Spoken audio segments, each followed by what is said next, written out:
Nagaland Sarkar bra aji September 12 de Naga political issue upor charja kurubole consultative meeting luishe.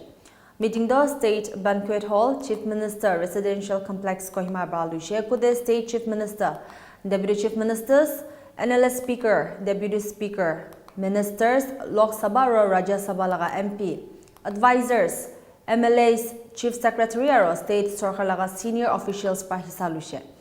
Meeting the tribal hosts, civil society organizations, church bodies, NGOs, gazetted officers union, student bodies or political parties prabi hisa lushe. Meeting the house pa charter resolution atop krishe. Ongoing inter-Naga political dialogue te shamil thaka desh sarkar or Naga political groups kan ceasefire agreement laga principle uphold kura kare house pra khushi pa janeshe. House pra sub stakeholders kan ke understanding pitor de anibole karne Naga society laga sub section ge unity aro oneness to strengthen kurubole binti kurishe. Sate meeting laga sub participants kan Naga society laga unity karne nutun effort banabole agree kurishe. House pra Naga political groups aro national workers kan ge factionalism pra refrain kurubule aro breakaway groups nahoilebi nutun organization na banabole binti kurishe. House pra desh sarkar ke political nahoilebi ministerial level de interlocutor appoint kurigina ongoing dialogue to elevate kurubule aro peace process to highest political level de loi jabole binti kurishe. This is the first consultative meeting of the PSC after we have embarked on this approach. It's a new approach. So for the representatives of the organizations today, it's an introduction for the first time. And we have to go slow. We cannot just impose it on them suddenly or bulldoze our way through. People have to understand what we are trying to do, appreciate it also. Then the collaboration will begin. So I said this is only the first. Many more will follow in this approach. In the first place, I think he doesn't have that status. He is only a representative of the government of India. If I'm not mistaken, the representatives of the Home Ministry. So he has not been extended the title of interlocutorship. Mr. R.N. Ravi, our former governor, was the last, and we don't have any interlocutors after that. Yeah. A.K. Misra is a representative. So regarding the talks, we have known that it has been at the highest level, that is the Prime Minister's level. So you are again asking for ministerial level. So what does, how does it mean, like, because the talks, we always claim that it is at the highest level in the Prime Minister's level. But not today, you are saying that it should be at the ministerial level. So, we have come a long way, and you are keeping track of the events better than anyone else. You know how it started at the highest level of prime ministers in a third country, outside of the Constitution of India and all those. But over the years, we have seen its scale coming down lower and lower. It is no more in a third country. All talks are held within the Union of India. And after the last signing of the framework agreement, I don't suppose any group have had any discussion at the Prime Minister's level. And it has always been only at the interlocutors level. And today, after A.K. Misra was appointed, he is only a representative of the Ministry of Home Affairs, MHA. So we want it to be alleviated again, at least to that of our ministers, union ministers level. That is what we say. Sir, does the state government have anyone in mind that you might also propose For the interlocutor position? no, we leave it completely at the disposal of the center. Many presentations have been made and we have received many suggestions also. I think the PSC, the government will take some time in studying these documents and also analyzing how far new suggestions have been put forward and how to go by. But certainly it has the government's topmost priority, so it should not take too much time. And the House, yes. So when will the PAC meet the Naga National Political Group? That will take some time, I think. After, as I said, we study these documents, we may collectively decide again whether we should immediately go to them or not. We have been with them for so many years. So whether one meeting with the people is enough to go back to them or not, it may not be sufficient. Yeah. So the House resolved on these 4 points, and unanimously these resolutions were adopted, for which we are very grateful to everybody who came. And we'll slowly start picking up our activities from this aspect again. I think all the organizations attended. 60 members, due to some exigencies, some ministers and MLAs could not come, a handful of them. Otherwise, both MPs, both deputy chief ministers, speaker, deputy speaker, advisors, MLAs, all came. And there were very good suggestions from our honorable members also towards the end. I'm sorry, I am not aware of that because I reached Kohima from Delhi only last night, very late, because of today's meeting. So I'm not aware of that news. But anyhow, that is the stand of the government of India ever since 31st October 2019. That had been the stand of the government, that all talks have concluded and now different level or different aspects of talks should start. I think that is not new to us, we understand. So it's only natural that when it was conducted under his interlocutorship, he will stand by what he has done. See, this is exactly the reason why we say we will leave that approach to them. All these years of engaging in talks to them, pleading, appealing, requesting them to come together, it has not yielded any desired result. So we're turning our directions to the people now. And exactly like how you're questioning me, we are putting this issue in front of the people, saying, what shall we do? All these years, decades together, our appeals have not yielded any results. And till this morning, they continue to maintain parallel stance. Now, if this continues, then where is our future? And nothing of a solution is in sight. So do we still endorse their stand and wait for them, eternally to come together? Or should we say that we have spent a lot of time trying to pursue them, so now the people should decide whether we should take the lead in trying to make them come together by studying their blueprints, their documents, the blueprints, and trying to arrive at a neutral level somewhere. Then approach them with a collective stand and a broad consensus after we have arrived at it. So this is the twist, the turn that we are making in our approach. This is the difference. I hope you got it clear now. See, we're anxious because things cannot keep on being like this. People are tired of waiting, and all persuasions are not yielding the desired effects. So now, if they say that the talks are ultimately not for themselves, which we don't feel it is, but for the people, then the people have to also say something here, because this quarrel or these differences have cropped up for our sake, for the people's sake. Both have the interests of the people at heart.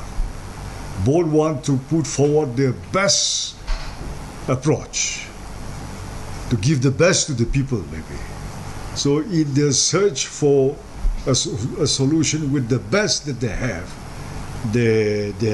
developed differences, and they're maintaining two stands, which somehow is not auguring well for the entire talks, for them, for the people, nor for the with whom they are negotiating, the government of India.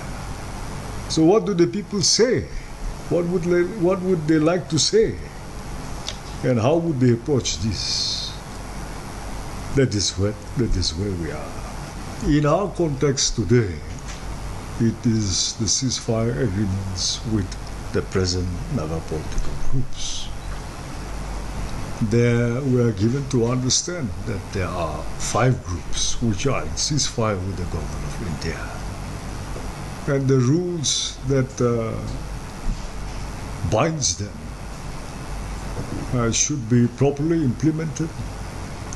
This is one grave concern which has been expressed by many organizations and individuals when it came to the random free movement of certain cadres in the cities, in the towns and villages. So it has vitiated the very atmosphere, which is not good for our peace in the long run. So apprehensions are that unless the ceasefire ground rules that are monitoring the groups that have entered into it, unless it is implemented in toto, in letter and spirit, it will be counterproductive for all of us. That is the ceasefire. One apprehension was that recognizing too many groups and entering into too many ceasefire agreements is not conducive for our talks and our situation just now. So far from recognizing more or entering into further ceasefires, we wish that government of India scales down. To a great extent, I think that that matter lies with the government of India, because it is not the state government or the people of this Naga people who have propped up these groups, but by way of entering into any kind of agreement, they have indirectly recognized their existence as an entity. So I think the creators know best what to deal and how to deal with this section. That has been, it's not a new offer, and that has been doing the rounds ever since the last talks that the NSC and I have held with them back in 2015, I believe. So even today, the government harps on this from time to time, that we should accept only what is possible, demand and accept what is possible just now, and leave the rest to posterity, and through democratic forms, the other unresolved issues should be handled and tackled eventually. In fact, today also, this transpired in a meeting where our Chief Minister had delved at length on this particular issue and praising the congregation that we should become more practical and try to accept what is available just now and not try to push our demands too far. If they are not possible just now, then we have to understand the situation. That is where it was.